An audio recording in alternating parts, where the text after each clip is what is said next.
আসসালামু আলাইকুম, সবাইকে স্বাগতম জানিয়ে শুরু করছি আজকের পর্ব। আজকে আমি তৈরি করব বেকারি স্টাইলের চিকেন ব্রেড। আর এই চিকেন ব্রেডটি আজকে আমি চুলায় তৈরি করেছি। আর আপনারা দেখতেই পাচ্ছেন যে কালারটা কতটা সুন্দর এসেছে। চেষ্টা করেছি খুব সহজভাবে এই রেসিপিটি আপনাদের দেখিয়ে দিতে।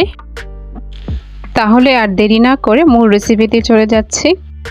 আজকের এই চিকেন ব্রেড তৈরি করতে আমি কোনো প্রকার ডিম ব্যবহার করছি না, তাই এর পরিবর্তে এখানে আমি একটা মিক্সচার তৈরি করব। এখানে আমি হাফ কাপ পরিমাণ নর্মাল টেম্পারেচার পানি নিয়েছি আর সাথে নিয়েছি 2 টেবিল চামচ পরিমাণ ময়দা। এবার ময়দা আর পানিকে খুব ভালোভাবে মিশিয়ে নিয়ে আমি 1 মিনিটের মতো চুলায় খুব ভালো করে জাল করে ঘন করে নিব।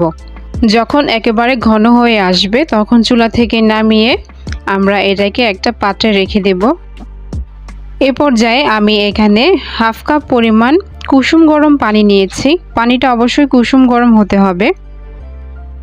এখানে দিয়ে দিচ্ছি স্বাদ মতো লবণ। আর এখানে আমি ইস্ট ব্যবহার করছি 2 চা চামচের মতো। চিনি ব্যবহার করছি 3 টেবিল চামচ।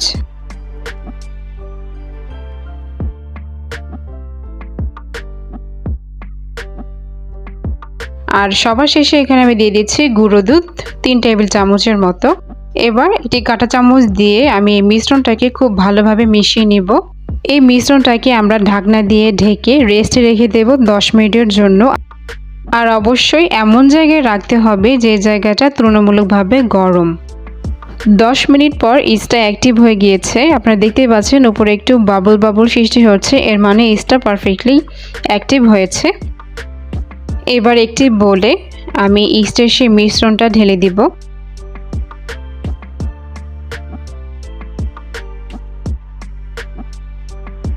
এখন এখানে আমি ব্যবহার করব 2 কাপ ময়দা।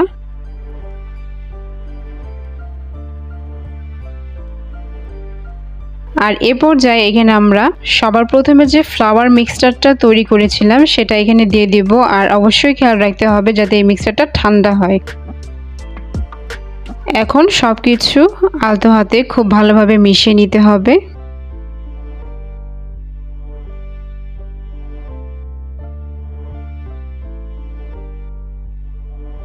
তো আমি খুব ভালো করে সবকিছু একসাথে মিশিয়ে নিচ্ছি। এই ডোটা কিন্তু তুলনামূলকভাবে নরম হবে, এজন্য হাতে লেগে আসতে পারে। এবার এখানে আমি তেল দিয়ে এই ডোটাকে খুব ভালোভাবে মথে নিচ্ছি। তো এখানে আমি সর্বমোট 3 টেবিল চামচ তেল ব্যবহার করেছি।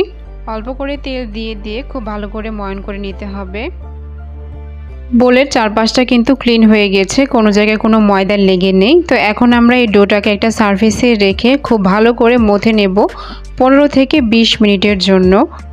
আর এই মথে নেওয়াটা কিন্তু অনেক জরুরি, কারণ আপনি যত ভালো করে এই ডোটাকে ময়ান করবেন আপনার রুটিটা ঠিক ততটাই সফট আর ফ্লাফি তৈরি হবে। এজন্যই খুব ভালো করে মথে নিতে হবে, একদম সফট একটা ডো তৈরি হওয়া পর্যন্ত।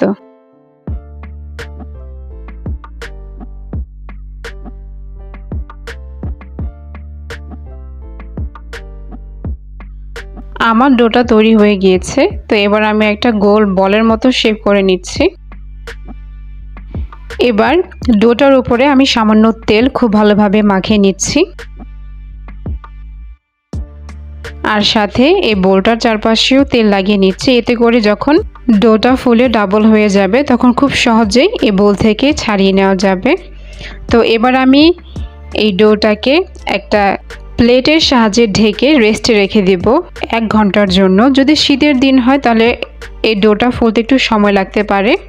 তো আমি একটা গরম জায়গায় এই ডোটা রেস্টে রেখে দিচ্ছি। এবার চিকেন বার্নের পুর তৈরি করার জন্য এখানে আমি 2 টেবিল চামচ পরিমাণ সয়াবিন তেল দিয়ে দিচ্ছি। তেলটা যখন গরম হয়ে যাবে তখন আমি এর মাঝে দিয়ে দিচ্ছি পেঁয়াজ কুচি 1 কাপ পরিমাণ।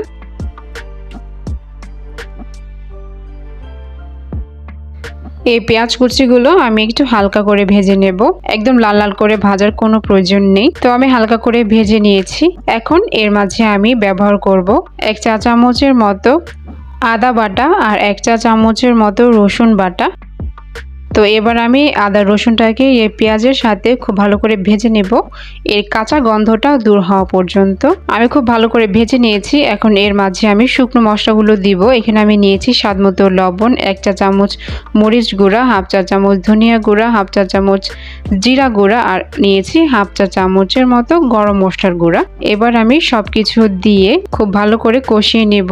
আর রান্নার মাঝে আমি সামান্য পরিমাণ পানি ব্যবহার করব, এতে করে এই শুকনো মশলাগুলো পুড়ে যাবে না। সবগুলো মশলা আমি খুব ভালো করে কষিয়ে নিয়েছি। এখন এর মাঝে আমি ব্যবহার করব 1/2 কাপের মতো মুরগির মাংসের কিমা। এবার মুরগির মাংসের সাথে সেই মশলাটাকে আমি খুব ভালোভাবে মিশিয়ে নিব। আর এখানে আমি মুরগির বুকের মাংস ব্যবহার করছি, এজন্য রান্না করতে কিন্তু তেমন সময় প্রয়োজন হবে না। এখানে আমি 1 চা চামচের মতো সয়া সস ব্যবহার করেছি, এতে করে মুরগির মাংসের স্বাদটা কিন্তু অনেক গুণ বেড়ে যাবে।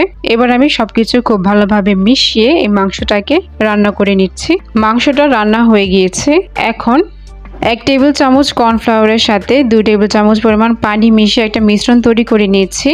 আর অল্প অল্প করে এই মাংসের মধ্যে তা দিয়ে দিচ্ছি, এতে করে মাংসটা একটু ঘন হয়ে যাবে আর পুর হিসেবে ব্যবহার করতেও সুবিধা হবে।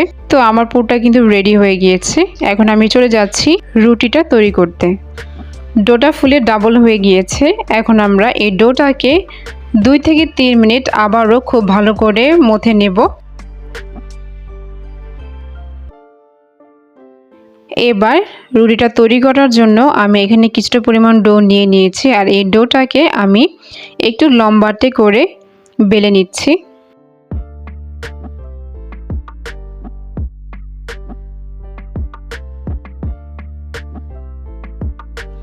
আমার বেলে নেওয়া হয়ে গিয়েছে। এখন এর মাঝে আমি যে পুরটা রেডি করে রেখেছিলাম সেটা দিয়ে দিচ্ছি। ঠিক মাঝের অংশে এই পুরটা ব্যবহার করতে হবে। এবার এই রুটিটাকে আমি সাইড থেকে ছোট ছোট অংশ করে কেটে নিচ্ছি। সম্পূর্ণ রুটিটাকে আমি এভাবে কেটে নিচ্ছি। আপনারা দেখলেই বুঝতে পারবেন আমি ঠিক কিভাবে এই রুটিটাকে কেটে নিচ্ছি। এবার আমি রুটিটাকে ফোল্ড করে নিচ্ছি। তো আমি এক পাশ থেকে টেনে টেনে আরেক পাশে এনে এভাবে লাগিয়ে দিচ্ছি, এতে করে খুব সুন্দর একটা ডিজাইন তৈরি হবে। আমার ফোল্ডিং করা হয়ে গিয়েছে। আর এই রুটিটা দেখতে অনেকটা মাছের মতো, আপনারা দেখতেই পাচ্ছেন। এবার আমি একটা ট্রে নিয়ে নিয়েছি আর এই ট্রের মাঝে একটা বেকিং পেপার নিয়ে নিয়েছি। এখন এই বেকিং পেপারের উপরে আমি এই রুটিটা রেখে দেব আর চলে যাচ্ছি আরও একটা রুটি ফোল্ড করার জন্য। আপনাদের সুবিধার জন্য আমি আরও একটি রুটি ফোল্ডিং করা আপনাদের দেখিয়ে দিচ্ছি।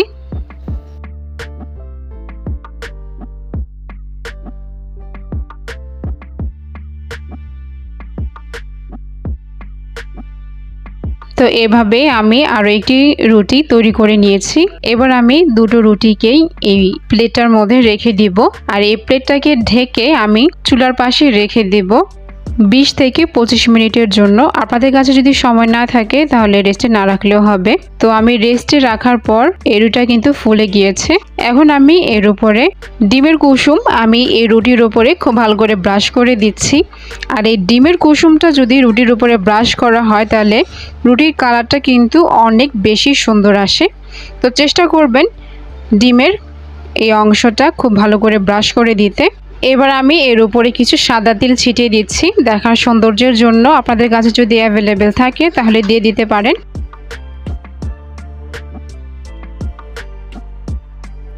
এবার একটি হাঁড়ি আমি প্রিহিট করে রেখেছিলাম 5 মিনিটের জন্য মিডিয়াম হাই হিটে। এর মাঝে আমি রুটির দুটো বসিয়ে দিচ্ছি আর খুব ভালো করে আমি এটা ঢেকে দিচ্ছি যাতে কোনো প্রকারে কোনো বাতাস এই হাঁড়ির থেকে বের হতে না পারে। আর এই রুটিটাকে আমি মিডিয়াম লো হিটে 15 থেকে 20 মিনিট পর্যন্ত বেক করব। আমার চিকেন বান বেক করা হয়ে গিয়েছে। আমার চুলায় বেক করতে সময় লেগেছে প্রায় 20 মিনিটের মতো। আর আপনারা তো দেখতেই পাচ্ছেন যে চিকেন ব্রেডের উপরে কালারটা ঠিক কতটা সুন্দর এসেছে। চিকেন বানের ওপর আমি সামান্য পরিমাণে বাটার এভাবে লাগিয়ে দিচ্ছি, এতে করে এই চিকেন বানটা অনেক বেশি সফট হবে আর খাওয়ার সময় একটা খুব সুন্দর ফ্লেভার আসবে। আশা করছি এই রেসিপিটি ফলো করে আপনারাও এই মজাদার বেকারি স্টাইলের চিকেন বান তৈরি করতে পারবেন। আর আমার ভিডিওগুলো যদি ভালো লেগে থাকে তাহলে আমার চ্যানেলটাকে প্লিজ সাবস্ক্রাইব করে দিবেন। পাশে থাকা বেল আইকনটি অন করে দেবেন, এতে করে যখনই আমি কোনো নতুন ভিডিও আপলোড করব সবার প্রথমেই আপনার কাছে চলে যাবে। সবাই ভালো থাকবেন, সুস্থ থাকবেন এই আশায় আজকে এখানে শেষ করছি। আল্লাহ হাফেজ।